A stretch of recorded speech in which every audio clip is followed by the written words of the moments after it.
Alright, welcome back. So in this lesson we will be preparing a character in Blender. Alright, so if you haven't used Blender before, I'll be going over a few introduction, right? I won't be going intensively. Maybe I'll just show you a few things you need to know about Blender before we get started, just very quickly. Alright, so when you open Blender, you'll be greeted with this splash screen. Just click outside. Alright. Okay, so in Blender, you use your middle mouse button to pan. So in this one, I'll not be using my tab. Let me use my mouse. So I guess majority of you are using your mouse for this course. So you use your middle mouse button. I bet you didn't know that it was a button. I bet you. I can bet $1,000. Some of you didn't know this was a button. You were just thinking it's just for rotation. So actually, you can rotate. You can. Sorry, you were just thinking it's just for zooming in and zooming out. So you can actually click on your middle mouse button to pan around the windows. So for mine, I customized this such that I don't see that cube. So for you, you'll be seeing a cube. Excuse me. You'll be seeing a cube in the center of your 3D viewport. So it's what's it called? Middle mouse button to pan, rotate. Sorry, middle mouse button to rotate around the 3D viewport. Then you scroll to zoom in and zoom out. Hold down Shift plus a middle mouse button to pan. Right. So that's pretty much how you move. You see stuff in Blender. All right. So very quickly, delete the cube. Right. So let's go and add that our base mesh. So we prepare it for sculpting. Right, so like I said, I'm not going through all this. So if you want to understand this, also check out my beginner's tutorial on Blender, where we learned how to create a room, to model a room and simulate it in Blender. So it's all included on the website, so you can just check it out very quickly in your spare time. But for now, let's focus on what we came here to do. So let's quickly add our base mesh. So we want to come to File, Import OBJ or wavefront. When you click that, let's look for our file. So I want to go to Documents, where I saved it. I believe you've downloaded yours. Code Academy Training, base mesh. This is it. Import. So it comes in very big. Alright, so the next thing I'm going to teach you now is how to view stuff in different views. So it's 1 to view it in front view, it's 3 to view it in side view, and it's 7 to view it in top view. It is also 5 to view it in perspective.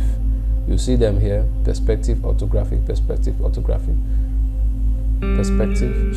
So number 1, press number 1 to view it in front view. Remember, hold down Shift plus your middle mouse button to pan, so you can just bring this guy, rotate. Sorry, zoom here. I don't know what I'm calling it, rotation. So you scroll your mouse wheel to zoom in to the character. So how do you select objects? So for old Blender users, I'm an old Blender user, so we usually use our right mouse button to select, and I still like it. So for you, you may actually see that you're using your left mouse button to select. So mine, if I use that, it plays with the 3D cursor. So excuse me, sorry. So for me, I'll use my right mouse button to select the object. So selecting it now, the next thing I want to show you now is how to move an object. So it is, you press G to move this guy, and press your right mouse button to snap it back, then press S to scale, press R to rotate. So that's it. G to move or grab, R to rotate, S to scale. That's it. So that's how you move stuff in Blender. So but what did we come here for? So we want to go to edit mode, because we don't want the eyes while we are sculpting in ZBrush. We want it separate. Okay, we don't want these eyes, we don't want the teeth. So if I press Z, I will go to transfer. It is going to show you these different views, different shading views to see your character. So you want to go to see it in wireframe. So if you go to wireframe, you'll see that the guy has teeth inside, he has a tongue, he has a mouth, so he has eyes. So we don't want that in our sculpt. So we just want just the character without these features. You can go back to Z key and go back to solid view, front view. So we want to eliminate all those, other, the eyes and the teeth. So we want to go to edit mode, to press your tab button to go to edit mode. So it means what this means is that you can actually edit this mesh, right? Just the way it's. But if you go back to tab, you can't really edit anything. So you go back to, you tap this, you press your tab key, you can actually edit that. So we want to select this eye. So imagine having to select each and every vertices. They are called vertices. That's a lot of work, right? So I'll just select one and press L, and it selects everything. Maybe grab to see if I've selected everything. So I see that there are 2 layers of this eye, so I'll have to delete that first layer by pressing X or my delete key, and it deletes vertices.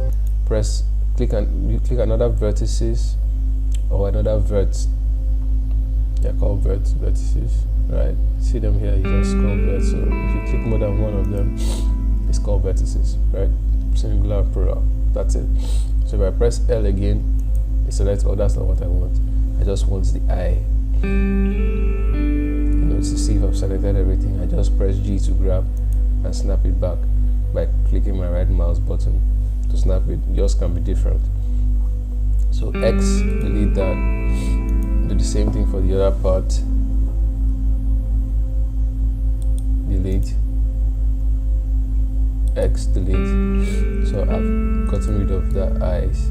So I want to go to wireframe, right, and see if I can delete this mouth.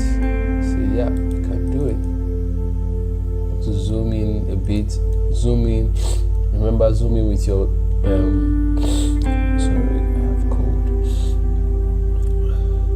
So you want to zoom in with your middle mouse wheel, not clicking. So this is, remember, this is to rotate around the 3D viewport. So you want to select that one there, select the teeth. No. It's the teeth one, okay. Select, press L to select all of it. Since it's a separate object, so press Z, X to delete that vertices. So there's another one, the lower teeth. Select X to delete it. Then there's a tongue. Press L to select everything and delete the tongue. Select vertices. Alright, so we're done with that. Let's go back to our, so we're done. That's pretty much what we are preparing, right? So we are done preparing this character. So press tab to go back to go out of edit mode. So the character is ready. So the next thing we want to do is export this out, so you can use it in ZBrush. Alright, so we are done preparing this one. So the next one is to export this to ZBrush. Okay, so you just come to File, Export, Wavefront. You can go back to use the same folder we used. We just name this exported. I think we should do a movie like that, exported. It's gonna be fun. Alright, so that's it. We now have our character ready. Yay! So let me quickly explain something. The good thing about this, right, is because we'll be animating this character. So we'll be doing that in Blender. Okay, so if I tap to edit mode now, you see that these vertices are dense, they are very low. But in ZBrush, while you're sculpting, for you to get the detail, you need a lot of vertices. So you sometimes may end up with over 1 million, or what am I saying, 1 million? 5 million vertices, which will be very heavy to animate. You can't even move, but your system may not be able to carry it, right? So we usually animate with a very low, as low vertices as possible. This is really perfect and it's very low. This is what we'll be animating, but since it's a base mesh, we want more details, we want to morph it to a particular character we want it to be. So that's why we are taking it to ZBrush to actually sculpt it. So the technique we'll be using is that we'll be maintaining this same flow. So while we will bake on top of it the actual, maybe morphing, or maybe the actual look or feel of this character. So by the time we export it back, it's going to still maintain this one, but the face won't be the same. Maybe the arms will be adjusted, everything will be adjusted, but it will still maintain the same number of vertices. That's what we really want, so that we'll be able to animate this character. If not, if we use the high resolution, which I'm going to show you in ZBrush, you won't be able to animate the character at all. So that's why we are taking it to ZBrush to actually sculpt on top of this character, and it's going to be fun. So breeze up and get ready. So see you in the next class. And remember, let me do a recap. Tap to edit your mesh, S to scale, R to rotate, G to grab. Like I said, I'm not going in depth on Blender. You can check out my course on Blender. So there is also view, front view, 1 for front view, 3 for side view, 7 for top view.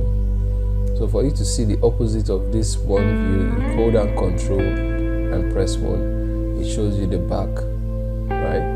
So for you to see the opposite of the side view, hold down Control, press 3. Or the opposite of the top view, hold down Control, press 7. It shows you the bottom. So that's pretty much it here for Blender. So like I said, if you want to understand all these things, check out my tutorial on Introduction to Blender, where I taught how to actually create a room, and we did a few simulations. It was really fun. Alright, so let's head back to ZBrush. So see you in the next class or the next lesson in ZBrush. Bye bye.